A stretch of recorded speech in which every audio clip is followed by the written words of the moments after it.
नमस्कार विद्यार्थी मित्रांनो, ऑनलाईन मार्गदर्शन वर्गात आपले हार्दिक स्वागत. सुधागड एज्युकेशन सोसायटी कळंबोली, इयत्ता 12वी, विषय आहे राज्यशास्त्र. आज आपण राज्यशास्त्रातील घटक क्रमांक 6 या संदर्भात माहिती जाणून घेणार आहोत.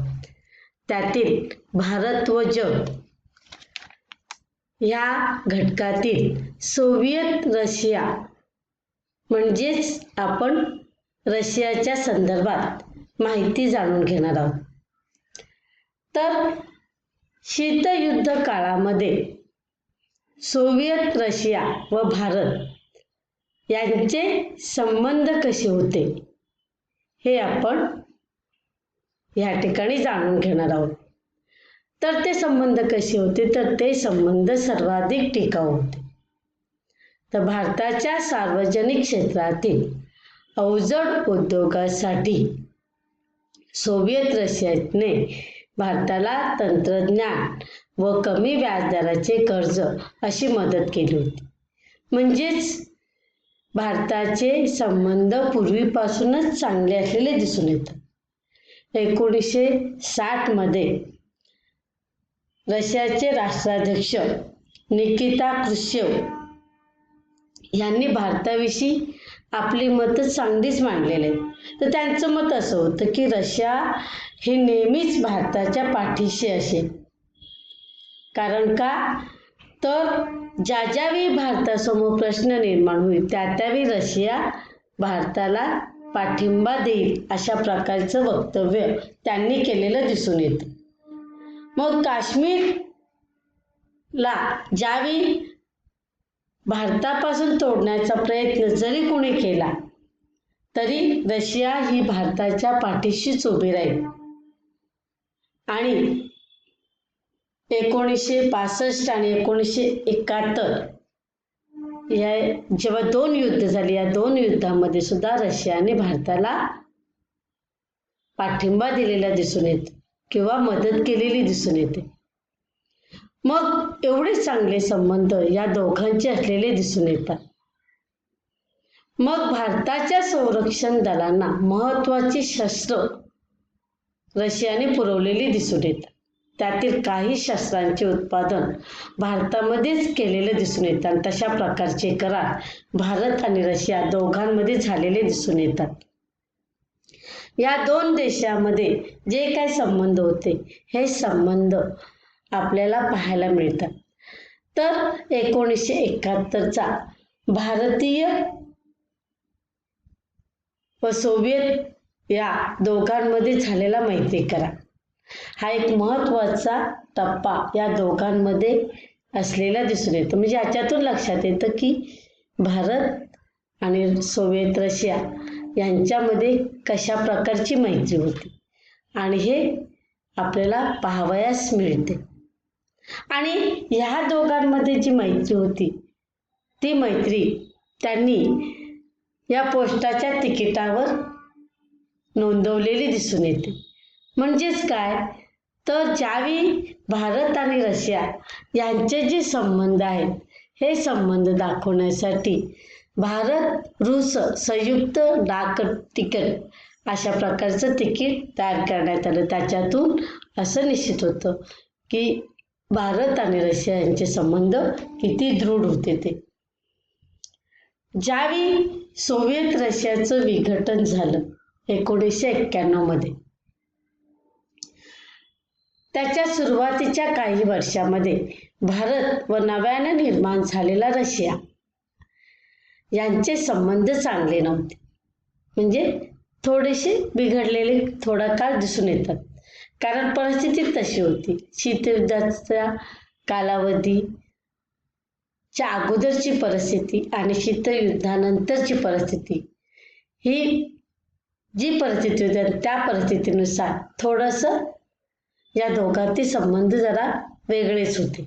परंतु 1990च्या दशकाच्या शेवटी दोघांचे संबंध हे चांगल्या प्रकारे सुधारलेले दिसून येतात.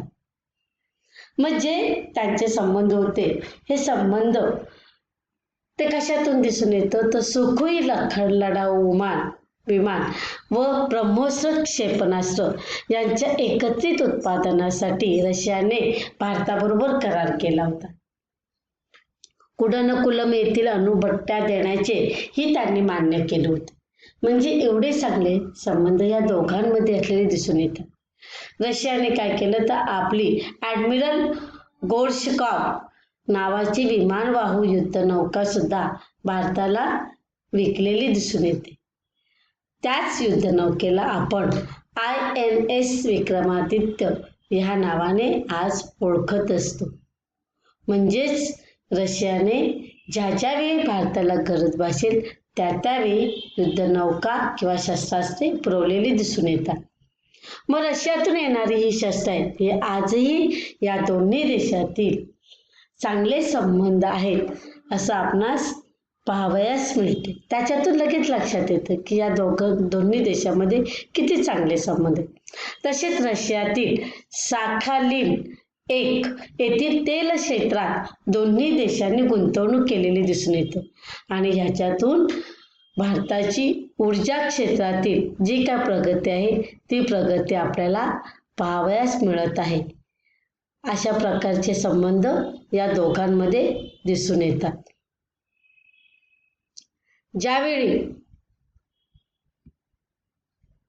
भारत आणि रशिया यांचा जेव्हा आपण अभ्यास करतो तेव्हा या दोन्ही देशामध्ये चांगले मैत्रीचे संबंध अगदी शेवटपर्यंत होते, अजूनपर्यंत सुद्धा आहे. आणि हे संबंध आज आपले जे पंतप्रधान नरेंद्र मोदी आहेत ते नरेंद्र मोदी सुद्धा आज सुद्धा ते संबंध चांगल्या प्रकारे टिकून ठेवित आहेत. आता आपण पाहणार आहोत भारत व चीन यांच्या संदर्भात असणारे संबंध. 1949 मध्ये चीनमध्ये कम्युनिस्ट क्रांती झाली. या कम्युनिस्ट क्रांतीला आपण म्हणतो साम्यवादी क्रांती. आणि या कम्युनिस्ट क्रांती झाल्यानंतर चीन हा कम्युनिस्ट झाला. म्हणून कम्युनिस्ट चीनला मान्यता देणाऱ्या काही देशांपैकी भारत हा देश एक होता. म्हणजेच का भारताने सुद्धा त्यांना सपोर्ट केलं होतं. त्यानंतर या दोन देशामध्ये चांगल्या प्रकारे मैत्रीपूर्ण संबंध निर्माण झाले आणि 1954 मध्ये या दोन देशांनी व्यापार व सहकार्याचा करार केला.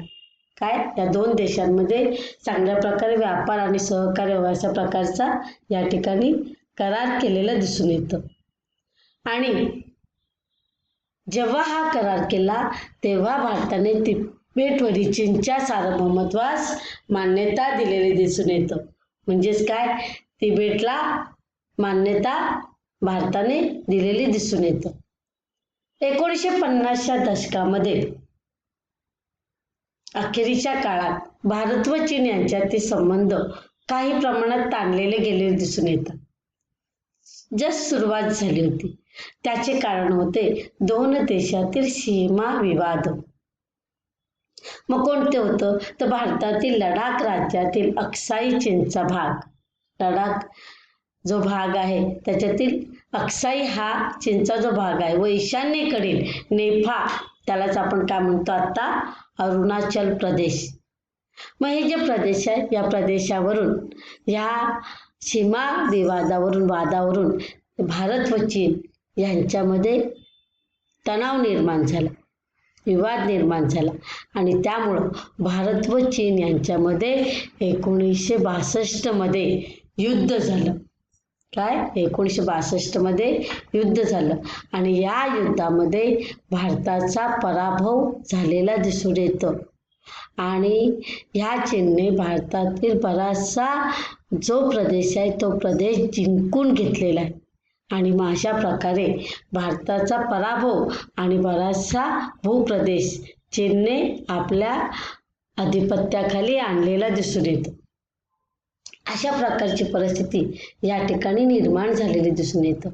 त्यानंतर या दोघांनी राजनैतिक संबंध तोडले. म्हणजे आपले जे संबंध होते ते संबंध बिघडलेले दिसून येतात. तसेच तिबेटच्या दर्जाबाबतही काही बाबतीत मतभेद निर्माण झालेले दिसून येतात. दलाई लामा यांनी जावी म्हणजे दलाई लामा हे कोण होते तर तिबेटचे 14वे धर्मगुरू आणि त्यांना तिबेटमध्ये खूप महत्वाचं स्थान दिलं जात होतं आणि अशाच्यात तिबेटमध्ये त्यांनी आपलं स्वतःचं वर्चस्व निर्माण केलं होतं. आपलं बौद्ध धर्माचा प्रसार करण्याचा प्रयत्न आणि अनेक बौद्ध धर्मीय या ठिकाणी निर्माण झाले होते आणि अशाच्यात ह्या तिबेट जो प्रदेश आहे ह्या प्रदेशावर चीनने आपलं स्वतःचं वर्चस्व निर्माण करण्यास सुरुवात केली आणि अशावेळी दलाई लामा यांनी काय केलं तर शासनाविरोधी आवाज उठवण्यास प्रयत्न केला आणि अशा याच्यात काय झालं तर हे जे लोक आहेत चीनमधील या चीनच्या सरकारने या दलाई लामांना विरोध करण्याचा प्रयत्न केला. कारण का तर चीनचा जो भूप्रदेश आहे त्या भूप्रदेशामध्ये 1/4 भाग हा मूळभूमी तिबेटियन लोकांची आहे आणि ज्यावेळी 1959 मध्ये दलाई लामाने चीनच्या शासनाच्या विरोधात ज्यावेळी आवाज उठवला तेव्हा काय झालं तर चीनने त्यांना विरोध केला आणि मग दलाई लामा भारतामध्ये आश्रयासाठी आले आणि म्हणून दलाई लामा यांना भारतात राजकीय आश्रय देण्यावरून चीनने भारताविरुद्ध टीका केलेली दिसून येते. म्हणजे चीनला ते आवडलं नाही की भारताने दलाई लामांना का पाठिंबा दिला म्हणून का आश्रय दिला. परंतु बौद्ध धर्माचा प्रसार चीन आणि भारत या दोन्ही देशांमध्ये झालेला दिसून येतो आणि अनेक धर्मप्रसारक किंवा अनेक धर्मगुरू या ठिकाणी असलेले दिसून येतात. तर 1976 मध्ये भारत व चीनमधील राजनैतिक संबंध पुन्हा प्रस्थापित झाले. म्हणजे भारत आणि चीनमध्ये जे संबंध बिघडले होते ते पुन्हा एकत्र करण्याचा प्रयत्न केला. 1976 नंतर पंतप्रधान मोरारजी देसाई व राजीव गांधी यांच्या काळात द्विपक्षीय संबंध सुधारण्याचे प्रयत्न झाले आणि हे दीर्घकालीन जो सीमावाद होता तो सीमावाद सोडवण्यासाठी संयुक्त कार्यगटाची स्थापना करण्यात आली आणि त्यानुसार दोन्ही देशामध्ये प्रत्यक्ष नियंत्रण रेषेमध्ये शांतता व सौहार्दपूर्ण वातावरण म्हणजे प्रेमळ मैत्रीचे संबंध आणि तशा प्रकारचे वातावरण राखण्याचा प्रयत्न या ठिकाणी केलेला दिसून येतं.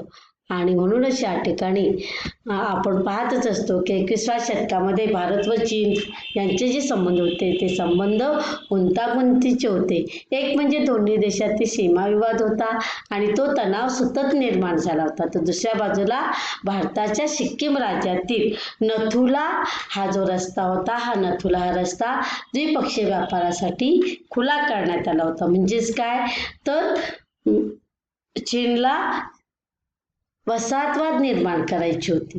बरोबर आहे. आपलं वर्चस्व निर्माण करायचं जगातील इतर राष्ट्रांना आपलं स्वतःचं वर्चस्व निर्माण करायचं की जेणेकरून आपण इतर देशांबरोबर व्यापार करू शकू किंवा इतर देशांना आपल्या वर्चस्वाखाली आणू हा एक उद्देश चीनचा होता. आणि गेल्या 2 देश म्हणून यासाठी हे नथुला हे जे जो रस्ता आहे हा रस्ता त्यांनी निर्माण केलेला दिसून येतो. आणि गेल्या 2 दशकामध्ये दोहातील जे व्यापारी जे संबंध होते ते दोहातील व्यापारातील संबंध वृद्धिंगत झालेले दिसून येतात. तर आज भारत आणि चीन हे दोघेही मोठ्या व्यापारी भागीदारापैकी एक आहेत. म्हणजे दोघांचे संबंध व्यापाराच्या बाबतीत तेवढ्या चांगल्या प्रकारचे आहेत. मग चीनच्या महत्वाकांक्षी बेल्ट अँड रोड प्रकल्पाविषयी भारताच्या काही शंका व आक्षेप आहेत. म्हणजे बेल्ट अँड रोड ही जी संकल्पना हा जो प्रकल्प होता हा प्रकल्प जेव्हा चीनने तयार केला तेव्हा या प्रकल्पामुळे भारत आणि चीन यांच्यातील संबंध बिघडू शकतील किंवा भारत वर चीन आपलं स्वतःचं वर्चस्व निर्माण करू शकेल, वसाहत निर्माण करू शकेल, आर्थिक वर्चस्व निर्माण होऊ शकेल अशी भीती भारताला होती. आणि म्हणून भारताने काय केलं त्या शंका आणि आक्षेप घेतले दिसून येतं. तरी जागतिक व्यापारी संघटना व वातावरण बदलाविषयी वाटाघाटीत ते एकमेकांचे भागीदार आहेत. तर चीनचा पाकिस्तानला असणारा पाठिंबा ही भारतासाठी मोठी समस्या आहे. कारण आज सुद्धा भारत पाकिस्तान यांच्या वादामुळे ह्या ठिकाणी चीनचे संबंध बिघडले.